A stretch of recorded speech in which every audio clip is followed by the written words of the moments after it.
അവരുടെ ആവശ്യം തനിക്ക് അനാവശ്യം എന്ന് പറഞ്ഞ പോലെയാണിപ്പോൾ കാര്യങ്ങൾ. ഒരു കൂട്ടരുടെ ന്യായം മറ്റേ കൂട്ടർക്ക് അന്യായം. പറഞ്ഞു വന്നത് ഇത്രയാണ്: ഭാരത് ജോഡോ യാത്രയ്ക്ക് പിന്നാലെ കോൺഗ്രസ് നേതാവ് രാഹുൽ ഗാന്ധി നയിക്കുന്ന ഭാരത് ജോഡോ ന്യായ യാത്രയെ അത്ര ന്യായമായല്ല BJP കാണുന്നത് എന്നത് തന്നെ. അതുകൊണ്ട് തന്നെ മണിപ്പൂരിൽ ന്യായം നടത്താൻ അവിടുത്തെ സർക്കാർ ഇതുവരെ അനുമതി നൽകിയിട്ടില്ല. അത് പിന്നെ അങ്ങനെയാണല്ലോ.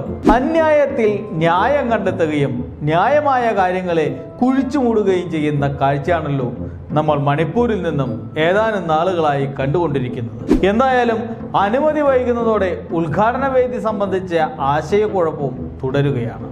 യാത്രയുമായി ബന്ധപ്പെട്ട് സുരക്ഷാ ഏജൻസികളുടെ റിപ്പോർട്ടുകൾ പരിശോധിച്ച ശേഷം കേന്ദ്ര സർക്കാർ തീരുമാനമെടുക്കുമെന്നാണ് മണിപ്പൂർ സർക്കാരിന്റെ പ്രതികരണം. ഈ മാസം 14-നാണ് മണിപ്പൂരിൽ ഭാരത് ജോഡോ ന്യായ യാത്ര സംഘടിപ്പിക്കുന്നതിനായി കോൺഗ്രസ് തീരുമാനിച്ചിട്ടുള്ളത്. വേദിയുടെ അനുമതിയുമായി സംസ്ഥാനത്തെ കോൺഗ്രസ് കമ്മിറ്റി പ്രസിഡന്റും MLA-യുമായ മേഘചന്ദ്രയും മറ്റു നേതാക്കളും മുഖ്യമന്ത്രി N ബീരൻ സിംഗിനെ ഇന്ന് രാവിലെയും സമീപിച്ചു. എന്നാൽ ക്രമസമാധാനം ചൂണ്ടിക്കാണിച്ച് മുഖ്യമന്ത്രി അനുമതി നിഷേധിക്കുകയായിരുന്നു. ക്രമസമാധാനം അതൊരു പ്രശ്നം തന്നെയാണ് കേട്ടോ. അതിലൊരു വിട്ടുവീഴ്ചയ്ക്കും ബീരൻ സിംഗ് തയ്യാറല്ല. അതേസമയം യാത്ര തടസ്സപ്പെടുത്താനാണ് BJP ശ്രമിക്കുന്നതെന്ന് കോൺഗ്രസും ചൂണ്ടിക്കാട്ടി.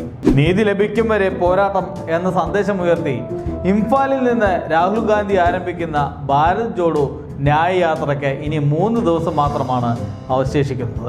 ഇംഫാലിലെ പാലസ് ഗ്രൗണ്ടിനായി 7 ദിവസം മുൻപേ അനുമതി തേടിയതാണ്. AICC ആഭ്യന്തര മന്ത്രാലയത്തിനും സംസ്ഥാന കോൺഗ്രസ് ചീഫ് സെക്രട്ടറിക്കും അപേക്ഷ നൽകി. ഭാരത് ജോഡോ ന്യായ യാത്ര തടസ്സപ്പെടുത്താനാണ് BJP ശ്രമമെന്നും യാത്രയുടെ ആശയം മനസ്സിലാക്കാൻ BJP സർക്കാരുകൾക്ക് കഴിയില്ലെന്നും കോൺഗ്രസ് നേതാക്കൾ പ്രതികരിക്കുകയും ചെയ്തു.